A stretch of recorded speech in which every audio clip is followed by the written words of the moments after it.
Hello, everyone, and welcome to the UnX News Radio podcast, your news source for all things unexplained.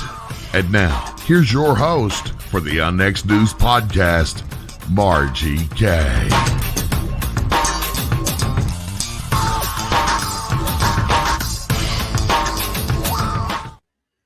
Welcome, everyone, to the UnX News radio show and podcast. I'm your host, Margie K., and we're here once again for a live show right here on my YouTube channel, UnX News. So please be sure to subscribe so that you will get notices of all of our upcoming shows and take a look at some of our past broadcasts. I am going to welcome this evening a woman that I've worked with for quite some time. She and I have both been investigators with MUFON, and we've done things on our own. We've done paranormal and UFO investigations together, and she has written a book, and we're going to talk all about that. Welcome to the program this evening, Jean Walker. Hello. Hi, Jean. Hi, Margie. We're right in the middle of a big storm here in Kansas City, so Jean and I are hoping that our electricity doesn't go out and we can stay live with you folks this evening. Jean, you were a science teacher. Yes. And you have had a background in education. You got involved with MUFON after you had some experiences of your own. Why don't we start back at the beginning when you were a child and talk about some of your experiences that you talk about in the book, and just some really, really weird stuff that started actually when you were in the crib, correct? Correct. Yes. As an infant, I saw a very scary face looking over the crib at me, terrified me. And it's about the only memory I have at that age. I used to think it was a clown because I couldn't figure out what else it was, but I knew it had big eyes and it had a terrible glare, frightened me to death, and I never forgot it, even though it was as an infant.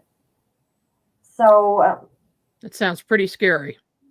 Yes, it took me a lot of years to figure out what this was, and I finally figured out that they had chosen me as an infant for what they wanted to do with me in life.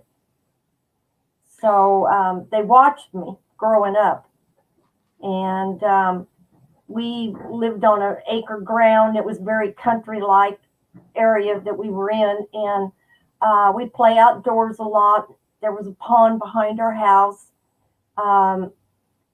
There was a barn at the end of our property, and I would see this, what I called was the spaceman, because he was dressed all in silver and sparkly silver suit. And I still cannot remember what his face looked like, which is very strange. I remember his outfit, remember how bad he scared me.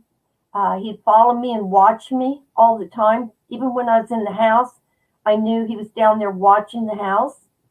And one time when the kids and I, we were all out, neighborhood kids playing tag, my brother said, I ran up to him, and I do remember it. And I said, his name was Ted. I said, don't you see that spaceman? He's chasing me. He's following me. Don't you see him over there? I think he was behind bushes or a house or something. And my brother said, Jean, you were terrified, just terrified. So I told my parents about how scared I was somebody's going to take me. And I always had that feeling, even in the house. And remember my dad saying maybe we should put bars on Jeannie's windows because she's so scared somebody's going to come in and take her. Well, now I know that wouldn't have helped any because I figured out what the silver man was. He really was a spaceman. And I had numerous things happen to me. Now, didn't your brother also see some things when you were children? Yes. Him and I both did a lot. We could see things like a movie in on the wall. We slept in the same room when we were real young, and it looked like a film being played, and it was like prisoners, and they had on striped suits, and they would talk to each other and move around a bit, and then my brother said he remembered one that was smoking, and he could actually see the red cherry on the end of the cigarette, and it was weird because I never knew my brother was seeing it too until we were grown. And one day I asked him, or I told him about what I was seeing, and he goes, "Gosh, sis, I saw the same thing." And we started talking about it. It was just so weird. And we saw many things like that in the area that we lived. I had something that lived under my bed, and I named it Bosco. I don't know why, but that's what I called it. And kind of like a dog, but it really wasn't a dog. It was a very scary creature, kind of a cross between, well, it had huge big ears like Mickey Mouse, kind of, and it was black, and it had a real weird tail to it. And I was terrified because that thing was under my bed all the time. Told my mother about it, and she said, "Oh, it's just your imagination." She said, "Stick your hand out and you'll see, it won't hurt you." Oh, I got my nerve up one time, stuck my hand out. It bit me. I was so mad Oh at my my gosh. mother for telling me to do that. Did it leave a mark or draw blood? I was so young then, I can't remember. I really don't remember, but it bit me kind of like a dog would bite you, but not. No, Mhm. I don't think it. Don't think it left a terrible mark or anything. Might have left a red mark. Right. Now, this was in Raytown, Missouri, correct? No, I grew up in Independence. Oh, okay, Independence. And it wasn't very built up at that time. The houses were few and far between. Right now there are lots of houses and they're all close together. So I did you ever speak to any of the neighbors about any of this or ever find out if any of the other neighborhood kids were having similar experiences? No, I didn't. They're all gone now. I wouldn't even know how to find them. So no, I didn't know as a child what was going on myself. All I knew was this great fear I had, and I got married very young, like 15. I like 2 weeks before I turned 16, and we rented my parents' basement. So I was still there it was in 39th and Chrysler in Independence is where I was raised, that area. And so in living there, I had several pregnancies and I lost them all. And I tell in my book about how strange the miscarriages were. They just weren't normal at all, or what most women would go through having a miscarriage. And I probably had 4. And then I was probably between 3 and 4 months each time that I lost them. I found out later, I was reading a book after I moved to Raytown. I've lived in this house since I was 20. And I'm real close to Independence, though, right on the border practically. And but I was reading a book one day, and this gal was explaining how she had been abducted and she had miscarriages early. And then she said they let her see one of her children. Well, Mhm. I had the same experience. And when I read that in the book, I just knew for sure then what had happened to me. It So just, in each of these cases, you found out you were pregnant, and then all of a sudden you're not pregnant anymore. And then, didn't the doctors tell you that they couldn't figure out what happened, that it was very strange? that last pregnancy, that's the way it was. They told me I was pregnant. I even started showing a little bit, and they'd done the test and everything and told me I was pregnant, and exams, physical exams. And when I lost it, I went in to the doctor one day for a checkup, and I think it was like my 4th month. And he says, "Jean, I hate to tell you this, but the fetus isn't growing anymore." He says, "You aborted it." it's not alive. And I was just devastated. And I said, how can that be? And he said, well, I don't know what happened. So he says, you're probably going to, pass the baby, though. So I went home. I was pretty fearful. I never did pass anything. And I didn't know anything, how it happened, what was wrong. It was a very strange thing. And how could you have those tests and they say you're pregnant and then you turn around, it's just gone. And so I asked the doctor that. I said, how could it just be gone? And at my next visit. And he said, oh, nature has a way of taking care of those things. That was his answer. Yeah, or unnatural things. So later on now at the time you didn't know anything about aliens abducting women or using them to incubate hybrids or anything like that. But then later on in life, you had a strange experience where they actually introduced you to a child, correct? Correct. It was a dream form, but it was one of those dreams that was, you wake up and it was different than the other dreams you have normally. It was so real, so very real. And I was sitting in a very stale, it was all chrome, sterile environment. Just the whole room was round and chrome. There was some kind of a big machine on my right side. I don't know what that was. I could see lights or windows on the other side. And then right to my left was what looked like an elevator. And that door opened and out came a man in a white robe with gold trim wrapped around him, and a little boy about 7, 8, something like that. And he was dressed the same way in a white robe with the gold ties on it. And the man never said anything to me. It was all mental. And he told me, or I knew it was my son because he walked up in front of me and I was sitting on a chrome bench, and he kind of nudged the little boy. The little boy came up to me and I put my arms around him, and I knew it was my child. And, it's like a mother knows. And I hugged him and I held him for quite a little while in my arms. And then I let go of him and the man just took him and walked away with him back into the elevators. The man was blonde, blue-eyed, so I think, and looked human. So I do believe it was a Nordic. And the little boy looked the same way. He was blonde and blue-eyed like I am. Did he look human or alien or both? He looked human. He did look human. So he could actually be walking around here on Earth right now and nobody would know the difference. Yeah, I've thought of that many times. The man that brought him out looked human.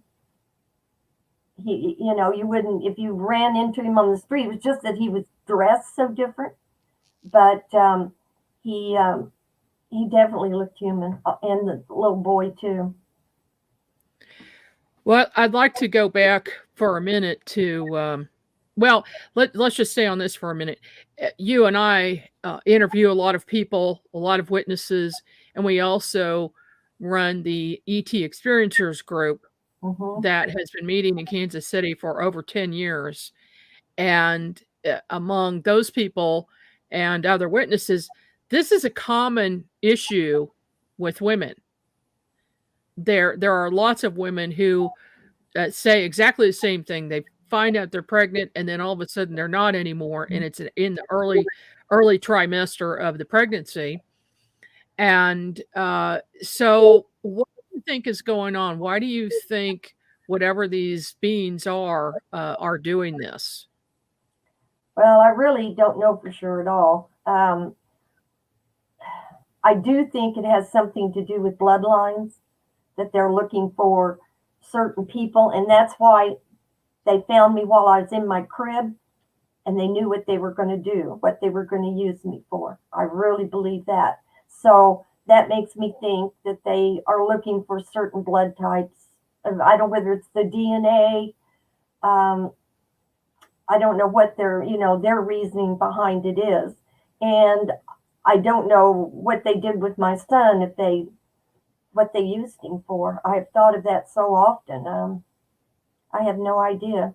And you never had any contact since? No, never. No, that Okay. dream was so real. And I know I was in a spaceship because of the way it looked.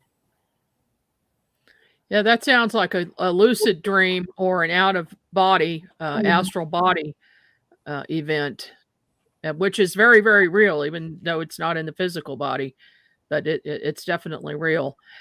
Let's go back to when you were a child and you're playing in the grass and describe that one incident that you were telling me about, and it's in your book about the fairies.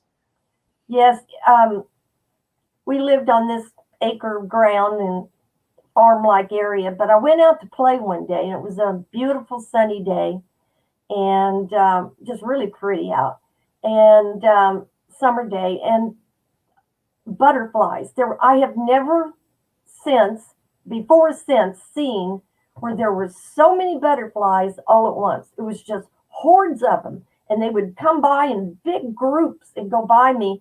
Oh, they were beautiful, and I was just fascinated. And so I'm standing out there thinking, what is going on? Look at all these beautiful butterflies. So I don't know. I think that had something to do with it. And I looked down on the ground and I seen these little fairies. And there was a small group of them together. And so I sat down and I just kind of like played with them. I mean, like they were doing little silly things, hopping over each other and buzzing around. And I would just sit there and watch them. And it was like they knew I was there, just a child, that I was there to play with them. And it was a very strange experience, but it was a good one. It was really a good memory.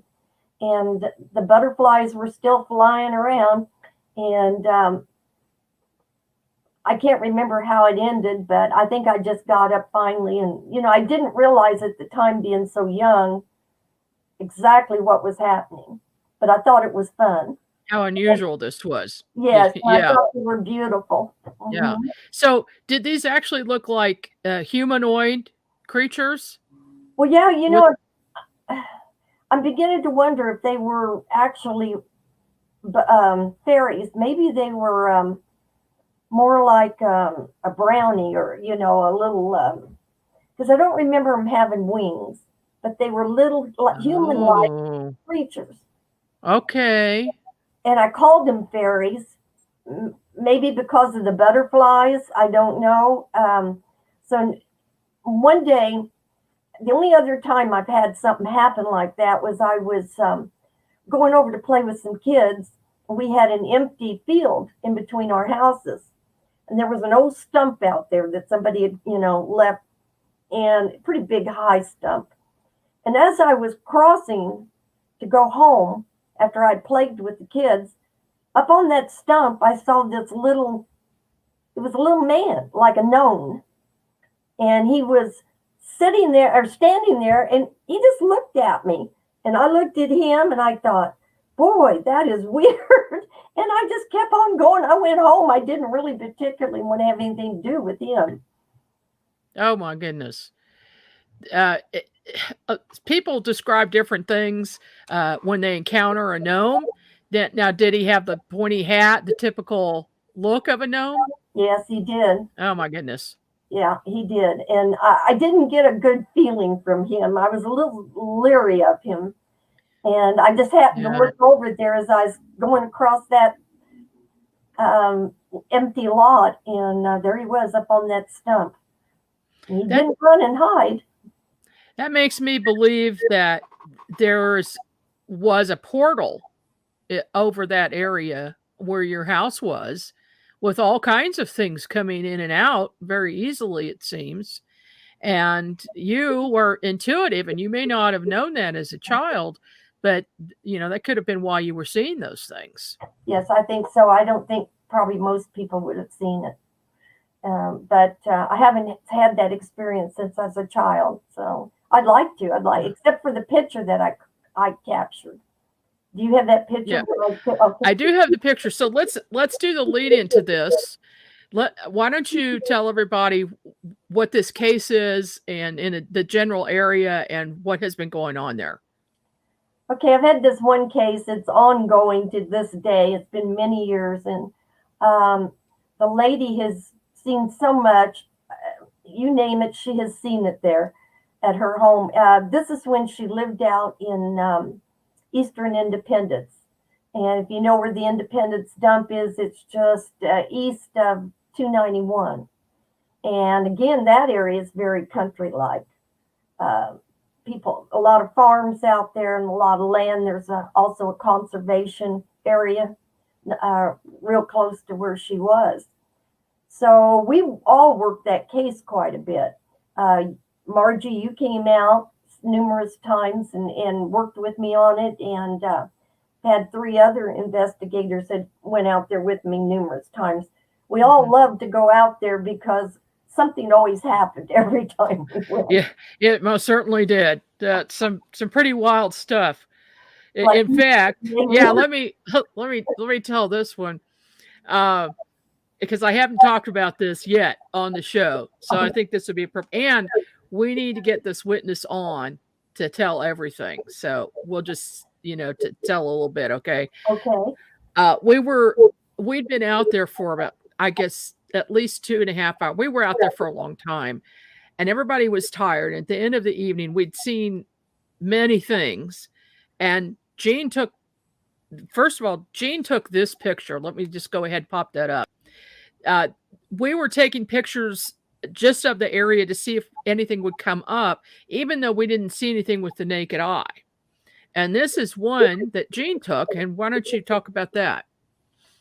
Well, she had a lot of orbs out there. So I would walk around with my camera and just constantly be taking photos. And I didn't see this with my naked eye. But when I got home and downloaded my pictures, then I saw this and I thought, oh my gosh, that's got to be a fairy. You could see her arms, her legs, her head, her wings. Yeah, that's and we were seeing all kinds of little lights around that didn't act like fireflies. Fireflies are more yellow, and the little teeny tiny bright lights we were seeing were all white, which was odd. That was an odd thing. And they were close too. They were in the trees and in the yard and everything. Mm-hmm. But for a moment of high strangeness, at the end of the evening, we were all sitting down and relaxing and watching this one object in the sky. And we were all tired. Well, when a person gets tired, it kind of puts them into a more relaxed trance-like state without even trying. And we were looking up at the sky, and all of a sudden I see this, what I thought was the bald head of one of the investigators next to me leaning over. And I just looked over because I didn't know why he was leaning over. It was just on the side in my peripheral vision. And I looked, it wasn't the investigator. It was an ET standing there looking at the sky in the same direction we were, like he was watching the UFO along with us. He was looking the same direction, right? And he was looking up the same direction. And I just, and it shocked me. So when it shocked me, it took me out of that trance-like state, and it disappeared. And I just stood up and I told everybody, I was hoping everybody had seen it, but they didn't.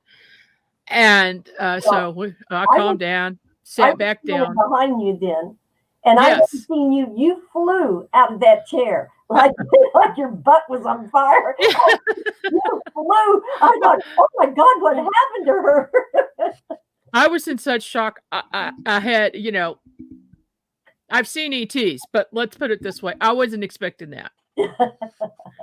And so I asked, we mentioned this to the witness, and she had her camera with her.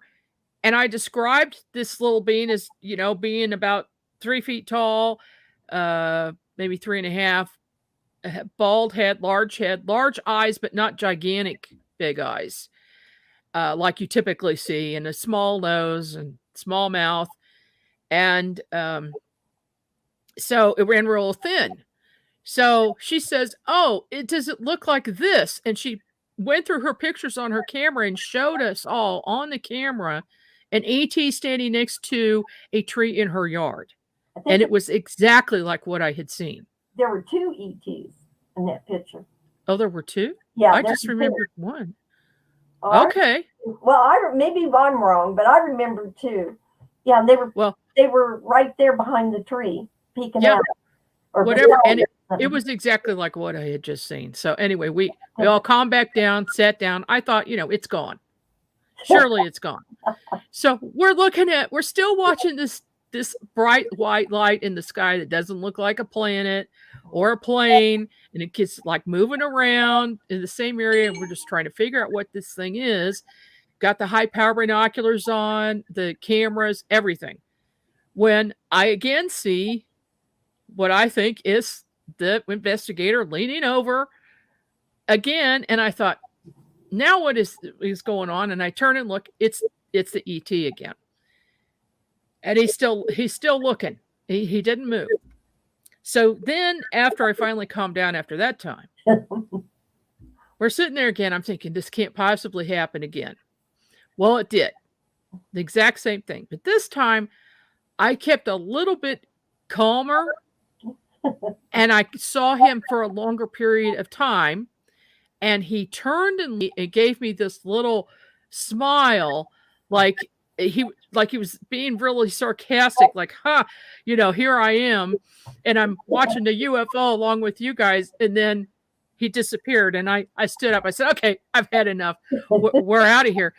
Now, I don't even know why I did that. I normally don't do a thing like that. I would stay and hang around and try to get some pictures, or maybe have my camera aimed in that direction, try to get a picture. But I didn't do that. And, it just goes to show, when even investigators get shocked, they don't think about taking a picture. Well, and Yeah, I've been in that boat too. Yes. Yes. And Yes. there was that place that she lived on was so weird.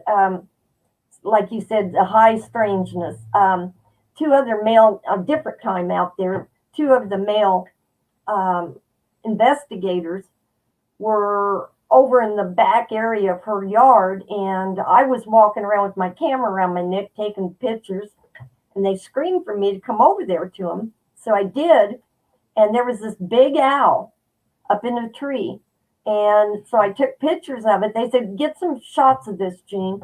So I took quite a few, and then I walked forward probably about 10 feet and didn't want to scare it, and took some more pictures of it.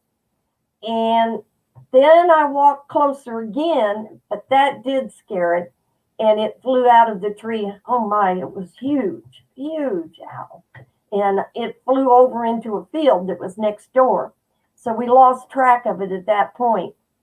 So I get home and I download all my pictures, and the pictures came out with no owl. The tree was there, but there was no owl. Yeah. It was just the strangest thing. I mean, all of us could see that owl. And you all thought it was an owl, correct? Yeah, and we saw it when it flew off, and it was huge. Like I said, it was a big owl. Well, as you know, owls are often associated with ETs and UFO sightings, and some people think that they're a screen memory for what is really there. And if anybody has seen the movie The Fourth Kind, if you'd like a good scare, watch that movie. That's a true thing. That movie really is probably a culmination of a lot of different things, but it is true about the owls. So what do you think? Do you think that was a screen memory at that time? I do, and I'll tell you why. There were 3 of us investigators out there seeing it at the same time. And how could 3 of us see that and then get the photos back and there's nothing there? The tree, the branches we saw him sitting, and there was a light spot on that branch. Uh, he was there. How could three of us be wrong? Yeah, I mean, exactly. it had to be some kind of a screen memory because it just was not in the photographs. It was I've never had that happen before either. It was very Yeah. strange. And that's what the other investigators thought too, that it was probably an ET because there were so many around. The one you've seen, the pictures that she'd taken, or the witness, and then having this happen. Mm-hmm. Well, that site definitely needs to be, investigated ongoing. It's like another Skinwalker Ranch Yeah, site because there have been a lot of things, very true. a lot of things going on out there. But we'll definitely discuss that when we get the witness and you on at the same time on this program. I'd like to go forward a little bit about some of the weird paranormal things that have happened to you and your brother. Why don't you talk about what your brother saw at the Truman Library in Independence? Okay. My brother had another main job, and then on the side, many years, he was the custodian there at the Truman Library. So he was cleaning, and he had walked into, they have a big theater there where they show a film about Truman and everything. And he said he walked up to where the screen was in the front, and he turned around, and this very strange bright light. It was the weirdest thing. He kept trying to tell me what it looked like, but I had to have him draw it out because I couldn't picture it. It was so strange. And he said the middle part of it would flip over in colors, where you see all the colors there in it. He said those were kind of flipping over. And he said this strange object just came at him, and it was lit up. And he said, and all of a sudden it went right into him. And he said he stopped and he turned around to see if it was behind him then. And it wasn't. So whatever that was stayed within him. That is just wild. I know. And my brother doesn't drink or do drugs or anything like that. And I know if he told me that, it was true. He's a very honest person. And he said, he couldn't figure it out. And I've talked to a lot of psychics, including you, Margie K. And most of them feel like it was a good thing, something that was very good that went into him and stayed. He is a very good person. He really is. So I don't know. Again, it's high strangeness. I've never seen or heard anything like that before. I haven't either. In all of my investigations, I never had anybody talk about something like that in that much detail with all of those lights and the description of it. What people have described that could be a little bit similar is a ball of light moving into them. And but nothing like that. That's just wild. Now Ted has had a number of other odd things happen. Well, I think one case we'll leave for the book because it's just too strange what happened at the lake. Oh, no, that's pretty good. I think you should let me tell it. You think? I don't know. As long as we're all adults here in the audience, no, anyone under 18 years old, you need to leave the room right now because this is just wild. So have at it, Jean. What happened to your brother? Well, it is so strange. He was fishing out at a local lake, and he's sitting in a chair, and he had his bobber on his fishing pole, and he's just sitting there watching it. And he said to his left was some woods. And right before this all took place, he said it was really weird that a big black cloud came right over where he was sitting and hung there for quite a while and finally left. Okay, so I wonder, was it a black cloud or was it a spaceship, UFO? Mm-hmm. I'm not sure because this story is so strange. And so he said, all of a sudden, out of the woods came a young boy and girl. But he said they didn't look normal. He said they looked very strange. He said they had real pointy nose and pointed ears like Dr. Spock. And they were small. They weren't, real big people. And he said they come out of the woods, and he said he really looked at them because he thought they looked so strange, more like a pixie or something. Mm-hmm. And so he said they came up, probably, what did he tell me, about 25, 50 feet from him. And the boy laid down on the ground, pulled his pants down, and the girl got on top of him, and they had sex. And he said there were 3 men across the water, which wasn't a real wide area that he was fishing in, and they were just fishing. But he said nobody. He said he could see it out of the corner of his eyes what they were doing. He kind of looked, and he was like, "Oh my God, what in the world is going on?" And so he just sat there and tried to look forward. And he said when they finished, the guy got up, pulled his jeans up, walked over to my brother, and got down right in his face and bent over and just grinned. And then he got back and got the girl, and they walked back into the woods. Did the other fishermen seem to notice this? He said nobody act like anything even happened. Strange. Gene, that sounds like a screen memory to me as well. Well, Seriously. I hadn't thought of that, but I bet you're right, because that is so weird. People with pointy ears and pointy noses, just, don't just walk around and go unnoticed. Or do things like that out at the lake. I really think that was a screen memory. Now, you and your brother, had strange things happen when you were kids and then when you were older. Now you've been living in this house for quite some time that you're in now. And some weird things have gone on there. When did you first notice anything strange? Well, I'll be here 55 years Labor Day. And almost from the beginning of when I came in the house, there were always strange things happening. I ended up taking my garage and using it for another bedroom. I made a hallway and another bedroom and bath. Before that, there was a door there in the kitchen. And we would lock the door at night, and no one else had a key but us, my husband and I. And well, I think my mother did. My mom had a key. But anyway, we'd lock it at night and get up in the morning. The door would be standing wide open.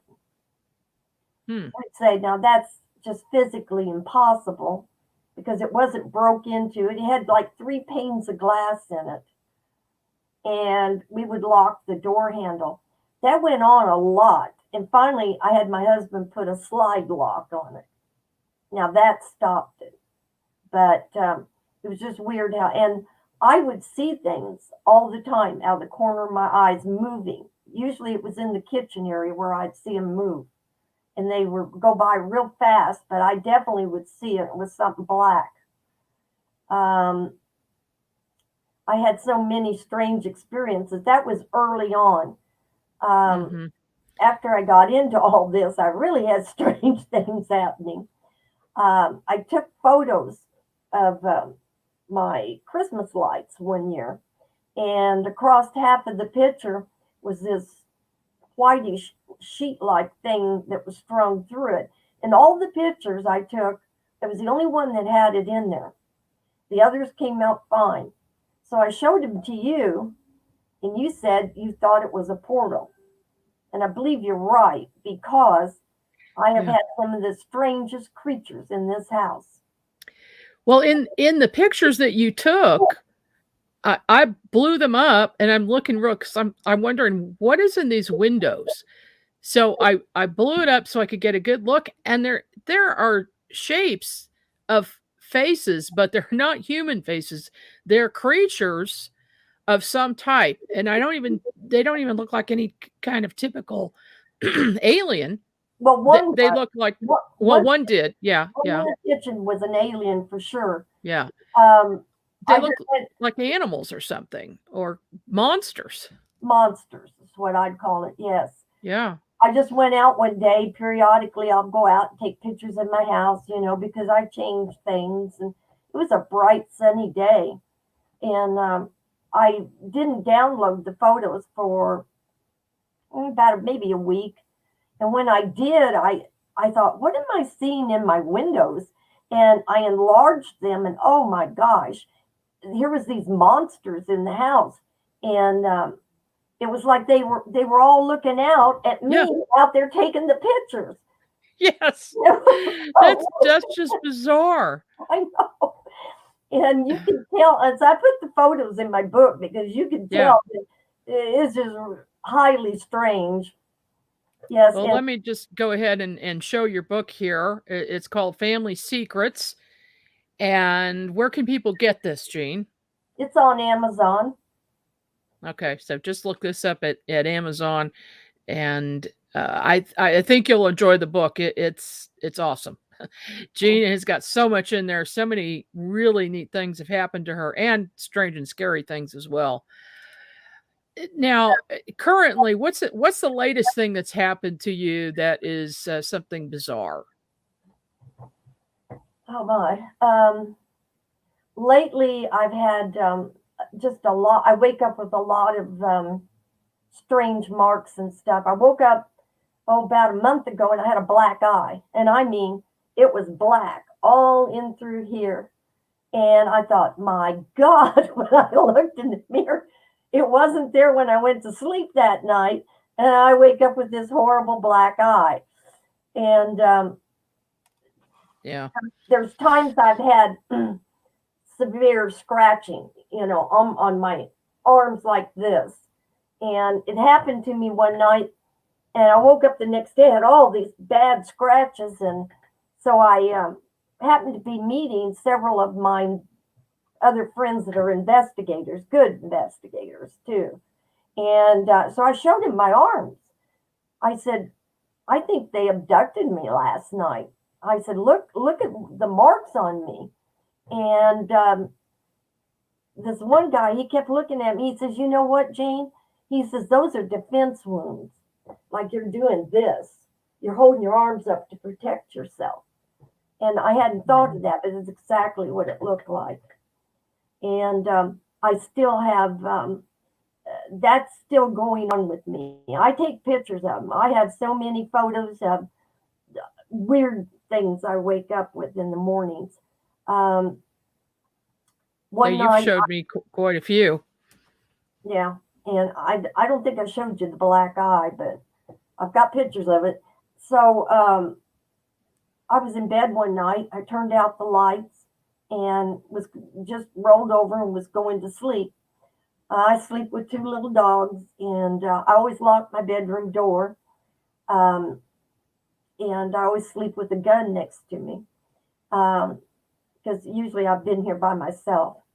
So all of a sudden, before I fell asleep, I hear the doorknob rattling back and forth. You know how the sound, I don't know if you call it rattling or what, but I mean, it was really going like this back and forth. It was making some good noise. Lord, I sat up in bed and I was so scared, and I thought, what do I do? What do I do? There's really somebody out there trying to get in. And I sit there and it took my breath away, and I was so scared. And I thought, get your gun, dummy. Because I really thought there was someone on the other side. So I picked up my gun, and I was holding the gun, and the gun was shaking. It terrified me. So I sit there for a long time, and I have a little light in the hallway right outside the door. And so I was looking to see if I could see any feet, any shadows there, somebody walking back and forth, and there were not any. So after a period of time where I didn't hear anything in the house and what have you, I get up with my gun, I open the door, and I go out, and there's nothing there. I went through the whole house, There was nothing here.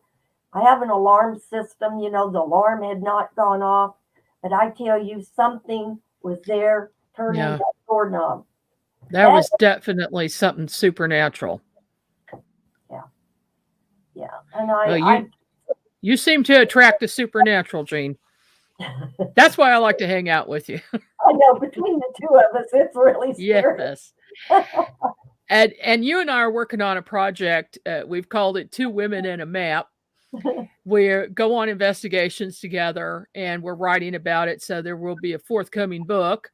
And of course, COVID put a stop to our project for a while, and hopefully we'll get to be able to get back to that pretty soon. In fact, we're planning on doing a big trip in August. We're going out to the MUFON Symposium, and then hitting Roswell, of course, and then anything we can find to investigate on the way to or from, we will be doing.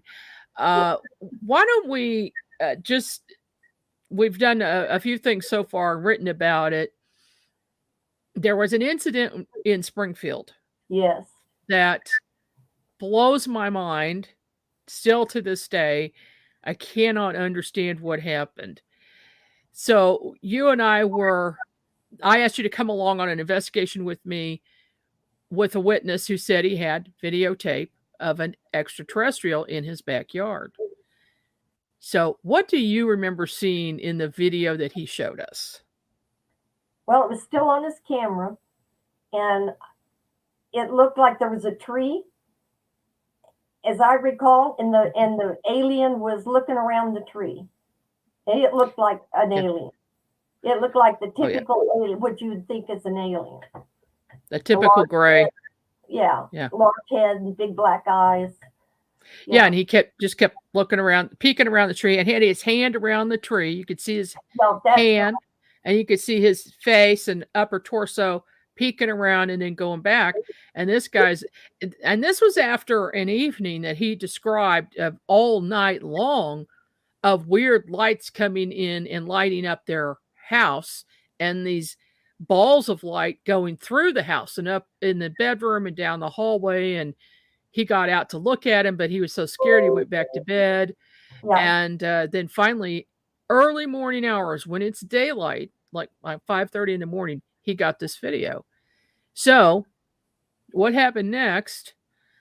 He gave me the tape, which was a tape, and I needed to get it transcribed. So I had to take the original back to my office to do that. And so you and I spent the night in a hotel. So why don't you take it from there? Well, we were really tired that night, I remember. And I woke up in the middle of the night, and I thought it was you going to the bathroom, because I seen something, and it went at the foot of my bed. You were in the bed to my right, and the bathroom was to my left. So I seen something go across the end of my bed there at the feet and into the other room. And I was so tired, and I went to sleep, back to sleep then. The next morning, and I don't know why I would do this. We stayed together. Normally, I wouldn't ask you if you got up in the middle of the night. So I'm thinking there was something strange about it to me that made me ask you that. Mm-hmm. And I said, Margie, did you get up in the middle of the night and go to the bathroom? And you said, no, I was so tired I didn't even move last night. So you can take it from there. Well, we got up, went home. I went directly to my office, transferred the tape, and then I was watching it on my screen. And there is the screen door, and the man was looking outside of his yard, and you see this yard, and you see this tree, and no alien. There's no ET anymore in this tape. I reviewed it, and it was gone. So here we have another case of this, in this case, a video. What you took before was a photo. There's something there that you're seeing with the naked eye. But then in this case, I mean, it was actually on the tape. Yeah, we saw it. Yeah. So somehow somebody knew where we were going, what kind of evidence we had, and they came in, I believe, into the hotel room that night, took that tape, took the ET out, and put the tape back. And I mean, this technology is not something that I deal with. I suppose if I learned how to do it on Photoshop, I could take something out of a film, but somebody really, really wanted to do that. So it just makes you wonder, how desperate people are to keep things like this hidden from the public, because you know knowing you and I, we will make it public. So one of these days I'll show you the blank tape or the tape with the tree and no ET in it. Well, I think that's what I seen that went by, but then there was no door there. So what did they do? Go out through the wall? Because the direction I seen them going would have just been the bathroom.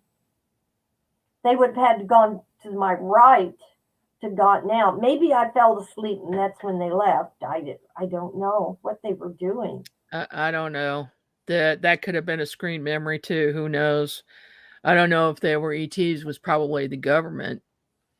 Yeah, we thought that. We thought we might be followed on the way home. We were pretty nervous. Yeah, exactly.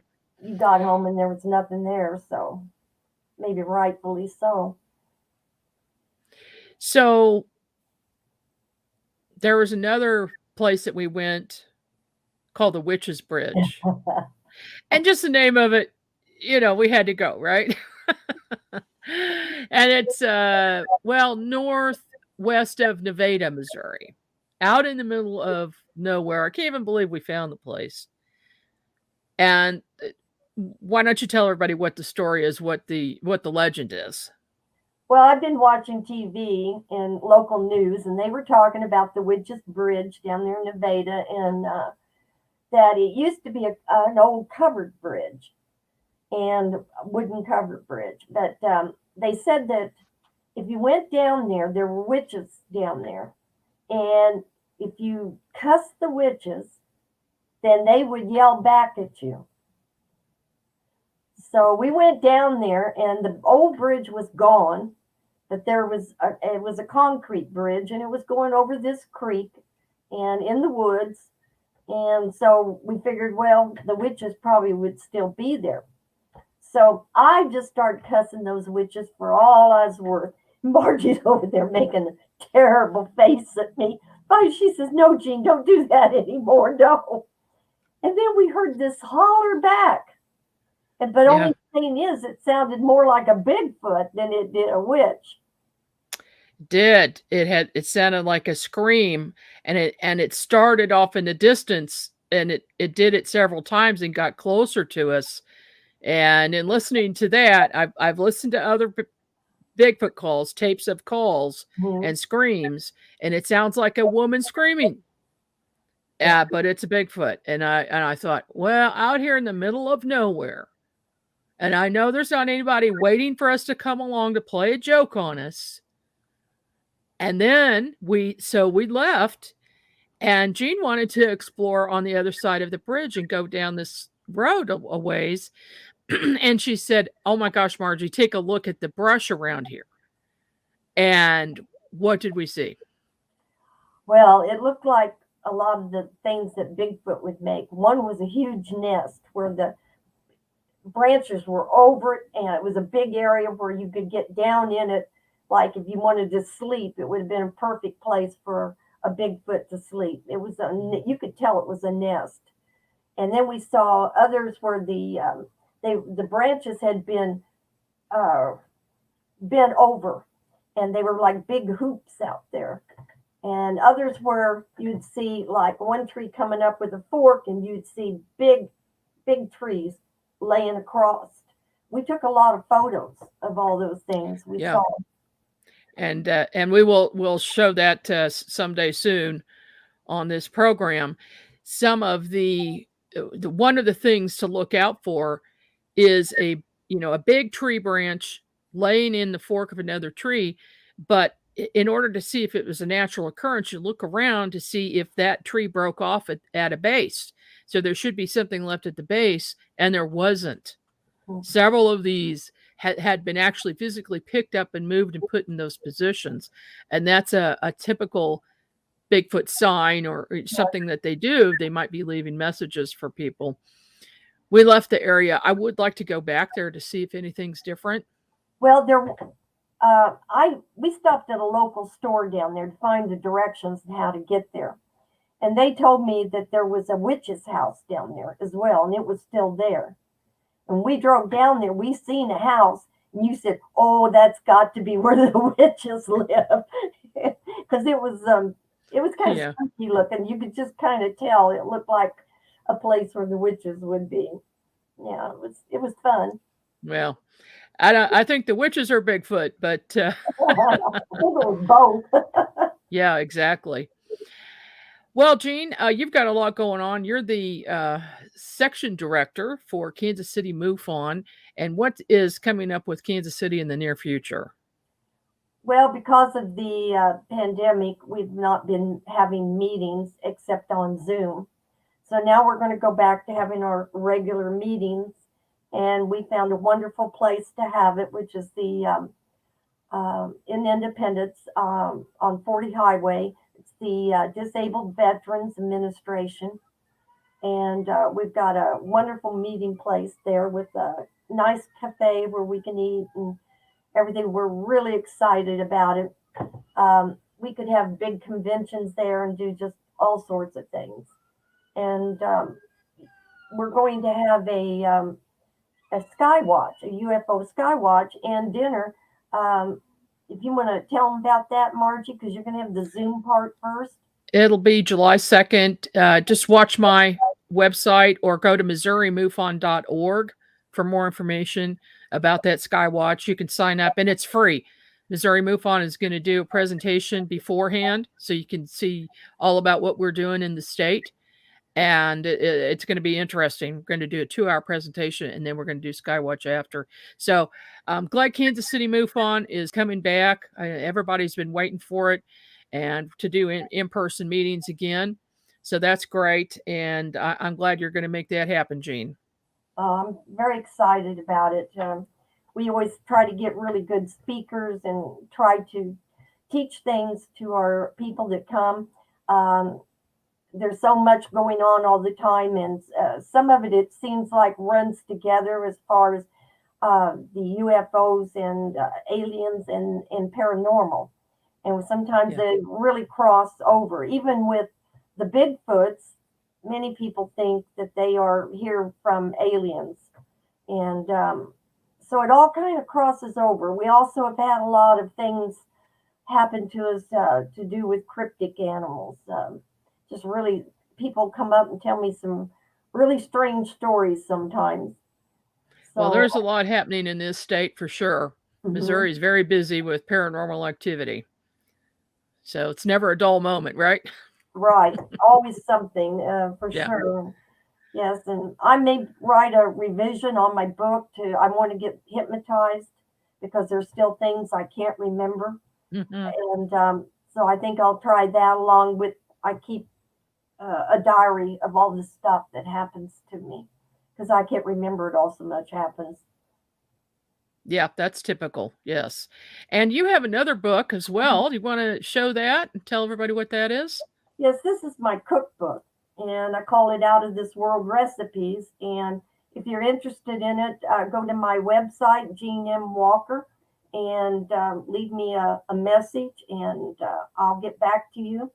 But it's just some more Southern cooking, everyday type stuff. It's got a lot of good recipes in it, though. Things from my mother and my grandmother, and just handed down recipes. Some of my favorite recipes. I asked friends for some. There's a few in there. One lady's from India, and she gave me several recipes from India. So it's a good cookbook. Okay, and I have a copy, and it is really good. Thank you so much, Jean. And if you want to get a copy of her book, Family Secrets, go to Amazon.com And we will see you next time right here on UnX News Radio.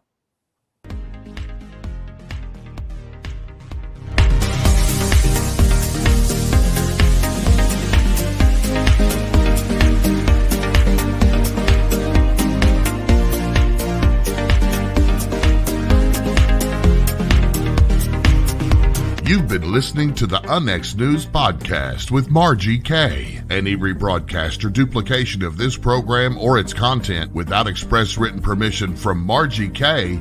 is strictly prohibited. The UnX News Podcast, in direct cooperation with the internet website margiek.com.